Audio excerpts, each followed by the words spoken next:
Chapter 22. In a few minutes everything was ready. It was very quiet now on top of the peach. There was nobody in sight, nobody except the earthworm. One half of the earthworm, looking like a great thick juicy pink sausage, lay innocently in the sun for all the seagulls to see. The other half of him was dangling down the tunnel. James was crouching close beside the earthworm in the tunnel entrance, just below the surface, waiting for the first seagull. He had a loop of silk string in his hands. The old green grasshopper and the ladybird were further down the tunnel, holding on to the earthworm's tail, ready to pull him quickly in out of danger as soon as James gave the word. And far below, in the great stone of the peach, the glowworm was lighting up the room so that the two spinners, the silkworm and Miss Spider, could see what they were doing. The centipede was down there too, exhorting them both frantically to greater efforts. And every now and again James could hear his voice coming up faintly from the depths, shouting, "Spin, silkworm, spin, you great fat lazy brute! Faster, faster, I will throw you to the sharks." "Here comes the first seagull," whispered James. "Keep still now, earthworm, keep still. The rest of you get ready to pull."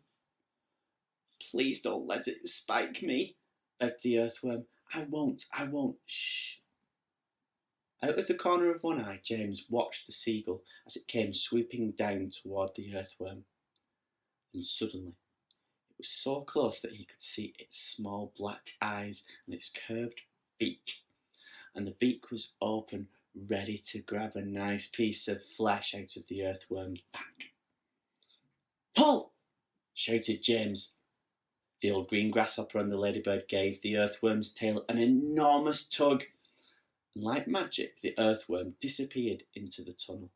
At the same time, up went James's hand, and the seagull flew right into the loop of silk that he was holding out. The loop, which had been cleverly made, tightened just the right amount, but not too much, around its neck, and the seagull was captured. "Hooray!" shouted the old green grasshopper, peering out of the tunnel. "Well done, James!" Up flew the seagull, with James paying out the silk string as it went. He gave it about 50 yards and then tied the string to the stem of the peach. "Next one!" he shouted, jumping back into the tunnel. "Up you get again, earthworm. Bring up some more silk, centipede." "Oh, I don't like this at all," wailed the earthworm. "It only just missed me. I even felt the wind on my back as it went swishing past." "Shh," whispered James. "Keep still. Here comes another one." So they did it again, and again, and again. And the seagulls kept coming, and James caught them one after the other and tethered them to the peach stem. 100 seagulls, he shouted, wiping the sweat off his face. "Keep going," they cried. "Keep going, James." 200 seagulls. 300 seagulls. 400 seagulls. The sharks, as though sensing that they were in danger of losing their prey, were hurling themselves at the peach more furiously than ever, and the peach was sinking lower and lower still into the water. 500 seagulls, James shouted. "Silkworm says she's running out of silk," yelled the centipede from below.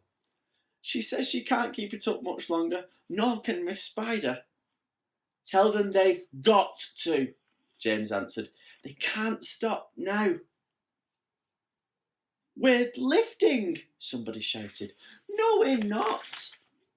"I felt it." "Put on another seagull, quick." "Quiet, everybody, quiet. Here's one coming now." This was the 501st seagull, and the moment that James caught it and tethered it to the stem with all the others, the whole enormous peach suddenly started rising up slowly out of the water. "Look out! Here we go! Hold on, boys!" But then it stopped, and there it hung. It hovered and swayed, but it went no higher. The bottom of it was just touching the water. It was like a delicately balanced scale that needed only the tiniest push to tip it one way or the other. "One more will do it," shouted the old green grasshopper, looking out of the tunnel. "We're almost there." Now came the big moment. Quickly, the 502nd seagull was caught and harnessed to the peach stem. And then suddenly, but slowly, majestically, like some fabulous golden balloon, with all the seagulls straining at the strings above, the giant peach rose up, dripping out of the water, and began climbing towards the heavens.